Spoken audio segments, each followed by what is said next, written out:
Al Jazeera Podcasts. Hey, YouTube. Today is a little different. It's a brand new audio-only episode, no video, but we promise the conversation is fresh. So grab your headphones and dive in. Today, Palestinian activists call to boycott music festivals owned by a pro-Israeli fund. Why is Barcelona's Sonar festival being boycotted? One word: KKR, a global investment giant with ties to weapons firms, surveillance tech, and Israeli entities. Can artists and festival goers join forces and turn the tables? I'm Natasha del Toro, and this is The Take.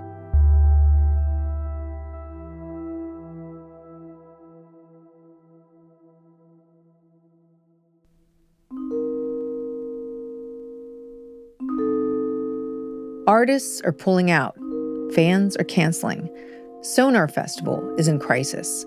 What began in 1994 as a homegrown celebration of music, art, and technology in Barcelona has become a global event, drawing big-name acts and over 120,000 people a year.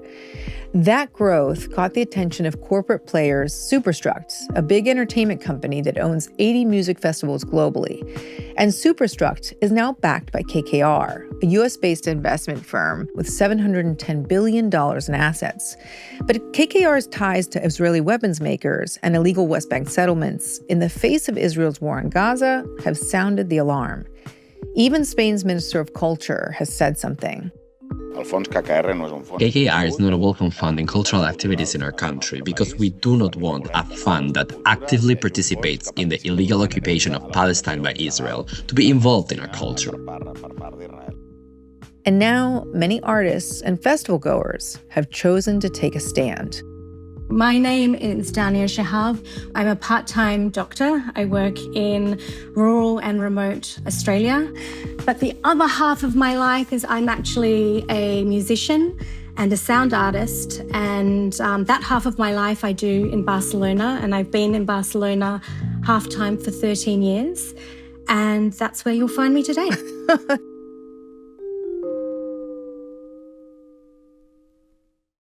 You're all the things is really what you're telling me. Well, Dania, thank you so much for joining us on The Take. We're really excited to have you here to talk to you about a big decision that you recently made. But let me first set the stage for our listeners.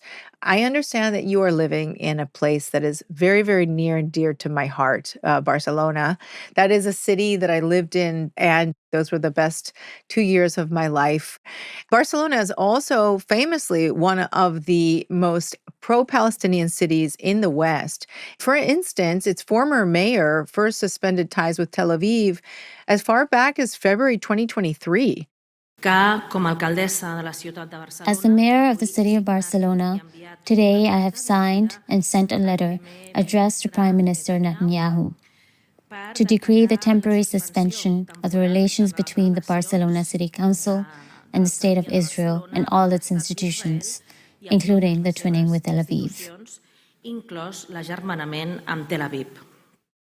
In addition to that, the city is also home to Sonar, which is one of Europe's most famous electronic music festivals. Now, I know that this year's edition is set to start on Thursday, but this time around, it isn't business as usual. And I want to understand why. I mean, at the time of this conversation is happening, which is on Monday, June 9th, there are more than 30 artists who've canceled their participation in Sonar. I would say more. I think it's almost up to 59 now, I think. I mean, that's probably more than a third of the lineup, right? Mm-hmm. And 148 past and present Sonar artists have asked the festival to adhere to the boycott, divestment, sanctions, or BDS guidelines, right? So, Dania, what is happening here? I mean, you're one of the artists that dropped out. Why did you come to believe that you had to boycott Sonar? Well, I mean, it wasn't sort of an overnight decision. We tackled the issue as a community. So there was a WhatsApp group with 30 Barcelona artists. Everyone came with their own outlook on life, and everyone came with different opinions. And the conversation sort of started to gain momentum when we found that the Palestinian-led boycott, divestment, sanction were actually getting involved, and they were in contact with a lot of international artists that were playing Sonar. So within this group of 30 artists, everyone had very differing opinions. Once it became apparent that KKR, which is the ultimate parent company of Sonar, was involved, many artists, that was just the red line for them. They decided that was they couldn't participate in Sonar. So we were very curious to find out what this Palestinian perspective was. And further to that, there's the company that Sonar is owned by, which is called Superstruct, has 80 festivals. So it wasn't just a Sonar issue. It was like a big national discussion.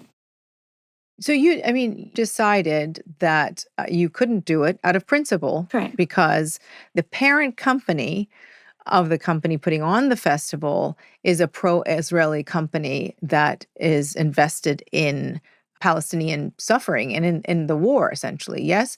What did you learn about KKR? Was it a surprise when you learned, first of all, that KKR was the parent company of this entertainment company that had bought Sonar? Yeah, of course it was a surprise, and also to learn exactly the level of complicity they had with what was going on in Palestine. I knew somewhat that Sonar had been sold, I think it was in 2019, but I had no idea who it had been sold to and what business practices they were involved in. Right. So yes, it was a surprise that I learned about KKR. So they have data centers that are on occupied Palestinian land. They're involved in weapons manufacturing through Novaria Group. Kravitz of the KKR, one of the Ks, donated money to Nikki Haley, who was a Republican candidate. And she was the Republican candidate that wrote on an Israeli missile that was going to Gaza, "Finish them." The head of KKR Middle East is David Petraeus, who was the head of the CIA up until 2012. He was involved with what happened in Iraq, what happened in Afghanistan. So it's an incredibly problematic parent company to Sonar. Right? David Petraeus, he was aware of torture of civilians in Iraq, and Absolutely. You tell me that your background, you're Iraqi. I'm Iraqi. I was born in Iraq. So exactly, when I learned about that, my project became incongruous with Sonar totally. I couldn't even justify playing it in any sense. I want to hear a little bit about the show that you were set to premiere at Sonar 2025. It's called Replica Relics. Yeah.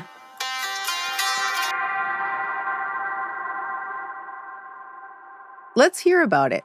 So basically, my father's side of the family are from South Iraq, so Mesopotamia, Babylon, Sumeria. And one of the only ways I can really access my culture is to go to the British Museum. So a few years ago, the British Museum had released some free, public domains, what they call 3D meshes, which are basically 3D photographs. And I'd contacted the British Museum to see if they were willing to release some more. Unfortunately, and multiple times, they emailed me saying that I need to demonstrate that I would treat these 3D meshes with respect and that it would need to be approved by the Mesopotamian department. So I just thought, well, I'm going to just take these meshes myself. And I went to the British Museum. And if you take up to 500 photos of one object, you can create your own 3D image. And using those 3D images, you can actually print them. So I created these 3D prints of the actual objects, and we turned those 3D prints into replicas of the objects in the British Museum. And then they became instruments in themselves. And with those 6 instruments, I created a soundscape using only those instruments. And I've been harvesting sounds from the south of Iraq to create a soundscape of how I would imagine South Iraq would have sounded back in the time that the instruments were created with some creative license. That's cool. This is super fascinating.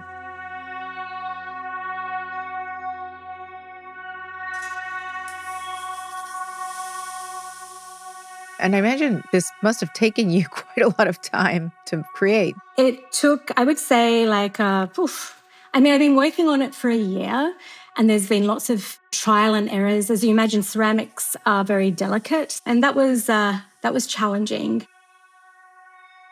After the break, more with Dania.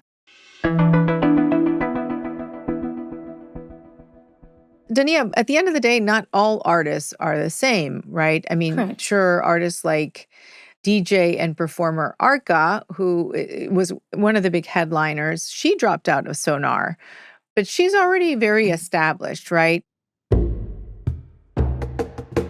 For you, I understand Sonar was a huge opportunity to get your name out there. You know, it's a real platform for you and for your art that you had just spent a year of your life making. I want to know, for you, what's the cost of not playing Sonar?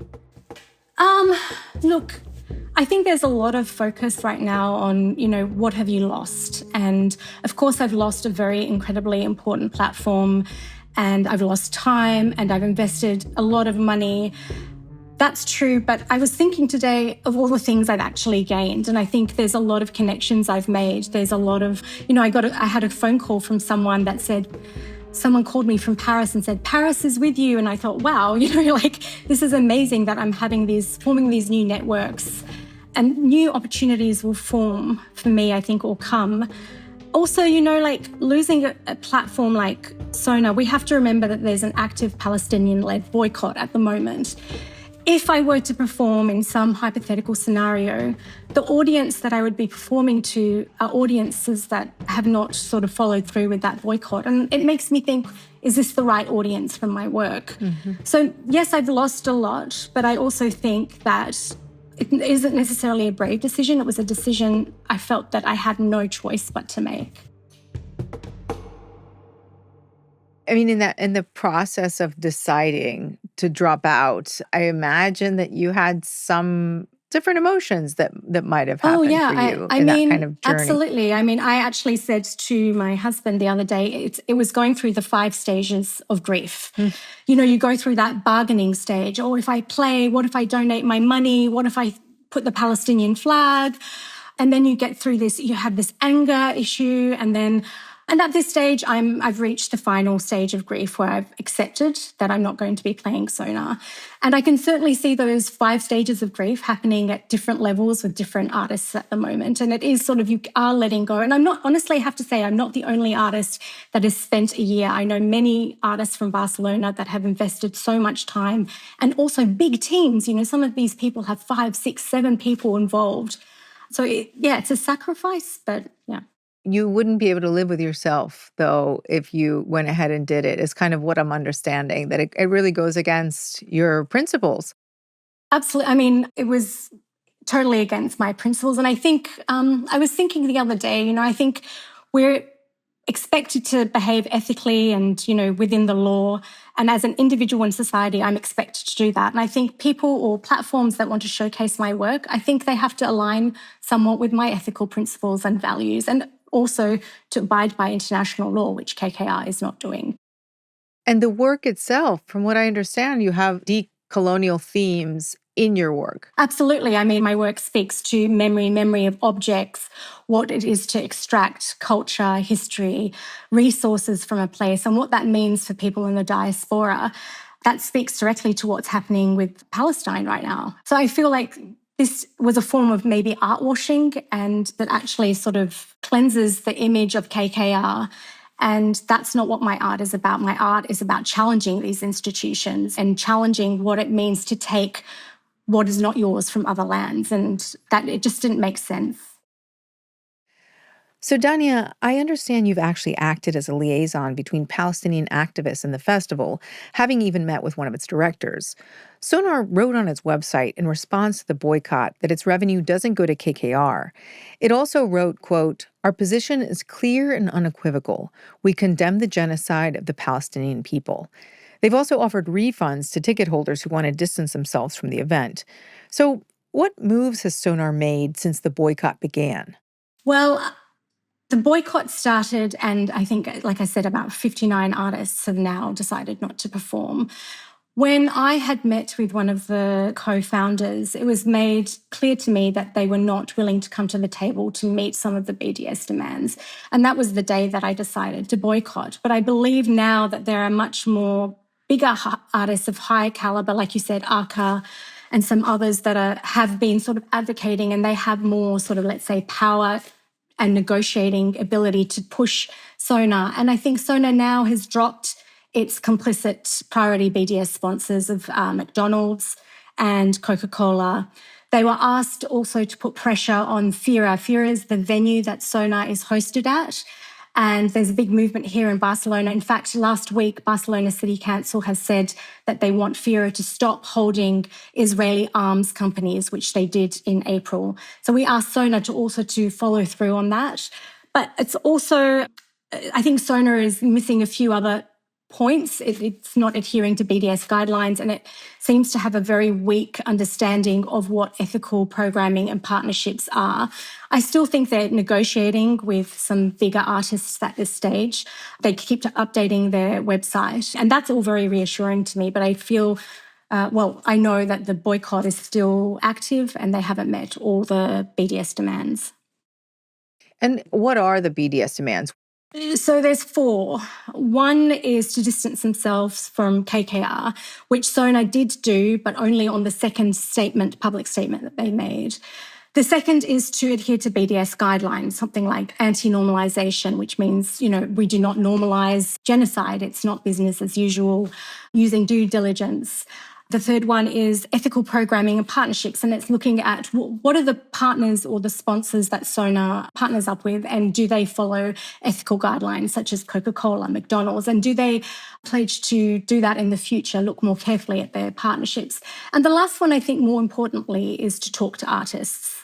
And unfortunately, Sonar at 59 artists that had boycott, only now I think they are starting to sort of listen.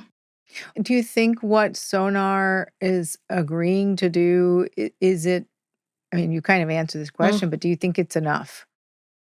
At this stage, for me personally, and I speak just only from my perspective, it's a little bit too late. I think regardless if they meet all the demands at this stage, I'm not going to participate. I've kind of resigned to the fact that that project is going to be put on hold.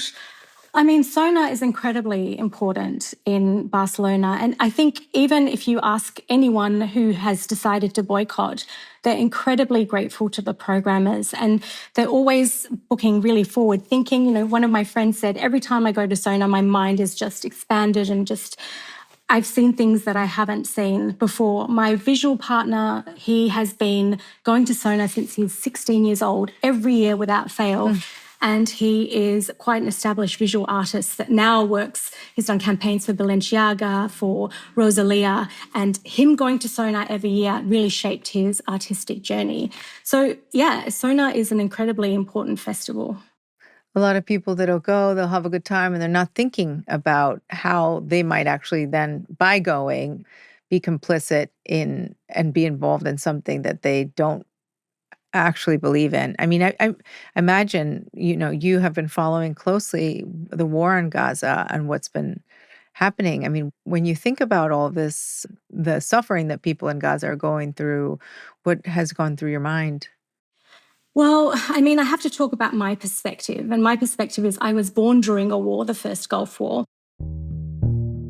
I've lived all my life in the diaspora. I know what suffering looks like. I'm not just seeing it on live streaming. So I'm an emergency doctor. I know what blood smells like. I know what burnt skin looks like. I've seen amputated limbs. And I have Palestinian journalists in my family. I have friends that have travelled to Gaza to work with ICRC. So, of course, the suffering of the people in Gaza is very much at the forefront of my thinking. And I understand that for a lot of people, that may not necessarily be the case. But for me, it's very real.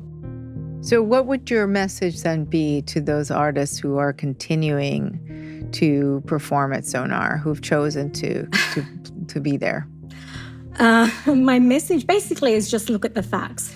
There is an active boycott, Palestinian-led boycott, by the biggest coalition of Palestinians that have been operating for 20 years. It's non-violent. It's called BDS. It's based on the boycott system that's modelled on what ended, part of the reason South African apartheid ended. It's where a lot of the civil rights movements used boycott. So I think to ignore that, that's on them. But that's something I think you can't ignore. And you can't also ignore that KKR owns part of Sonar. So I think it's just to look at the facts rather than sort of, I think there's a lot of moral gymnastics and moral trying to find loopholes. And I don't see that there's a loophole to be found here. Well, Dania, thank you so much for coming on The Take. Absolutely fascinating conversation. Thank you so much for having me.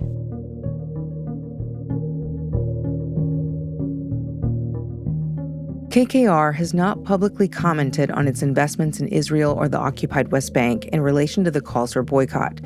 Superstruct, which owns Sonar and other festivals, issued a statement saying, quote, "What's happening in Gaza and Israel has deeply impacted our community. We are horrified by the scale of suffering and the ongoing crisis." It went on to say, quote, "All revenue and profits from Superstruct events and festivals remains entirely within our business and goes towards the ongoing development and staging of our festivals across the world."